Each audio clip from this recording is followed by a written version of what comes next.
dal leen ak jàmm ci AGT News chaîne bi leen di jox xibaar yi wér te wóor abonné leen ngir dara bañ leen a raw. AGT News ndax dafay daw amphithéâtre yi gannaaw ba mu nekkee woon ci nguur ba jóge ci ak lépp li nga xam ne def nañ ko ci réewum Sénégal ndax dafay ragal teertu bu métti lool tukkee ci étudiants yi moom Ismaïla Madior Fall loolu mooy laaj bi ñu samp dafa am benn communiqué boo xam ne dafa tukkee ci waa SUDES ESR ñoom ñu dippee ko non au parachutage de monsieur Ismaïla Madior Fall à l'IFAN maanaam Ismaïla Madior Fall mañ nar a affecté ca IFAN ñoom lañ ne ñett loolu du am ba noppi itam daal di samp ay laaj ak i exigence ñoom seen bataaxal ba lañ ca mën a jàng mooy le SUDES ESR section de l'université Cheikh Anta Diop UCAD de Dakar a informé la communauté universitaire et l'opinion nationale de sa profonde préoccupation concernant la velléité d'affectation par le recteur de l'UCAD de monsieur Ismaïla Madior Fall, professeur titulaire de droit public à l'Institut fondamental d'Afrique noire Cheikh Anta Diop IFAN en violation du décret numéro 84-1111 du 13 octobre 1984 portant organisation et fonctionnement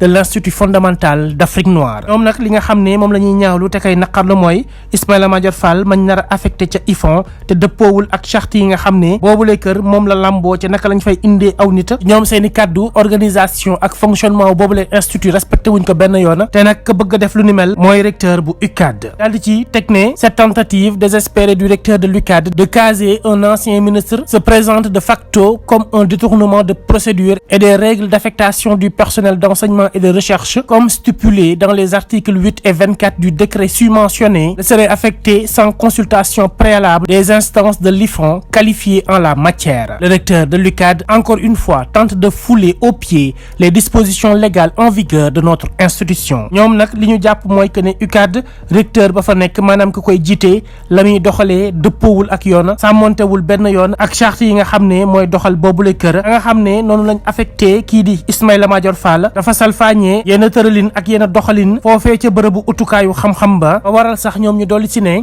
par ailleurs le SUDES ESR section UCAD fait remarquer que dans une optique d'optimisation des ressources humaines telle que prônée par les nouvelles autorités, monsieur Fall serait beaucoup plus utile à sa faculté d'origine qu'il connaît très bien et où l'attendent d'importantes tâches d'enseignement et d'encadrement dans un contexte de déficit du personnel d'enseignement et de recherche. maanaam ñoom li ñu jàpp mooy kii di Ismaïla Madior Fall fa ñu ko gën a soxlaa nekkul fenn fudul ca faculté yi maanaam mu dem jàngale ji te encadré itam étudiants yi ndax ñoom ñi nga xam ne ñoo di autorités yu bees yi yoon bi nga xam ne jël nañu ko ngir jubal jubbanti réewum Sénégal moom Ismaïla Madior Fall moomee enfiya lañ koy gën a soxla que ñu koy yóbbu ca IFAN loolee moo waral ñoom ñu dolli ci ne en tout état de cause la désinvolture avec laquelle le recteur de l'UCAD agit en matière de recrutement et d'affectation du personnel d'enseignement et de recherche nuit gravement à l'intégrité de notre université et à la confiance de notre communauté dans les processus de gestion des ressources humaines moo waral ñoom ñu ne recteur bi doxalin bi mu am ca biir université ba bëri na loo xam ne man ko fay yàq bu baax a baax te itam confiance bi nga xam ne communauté ba waroon nañ koo am ca moom des na loola ci ni nga xam ne noonu lay gérer ressources humaines bi maanaam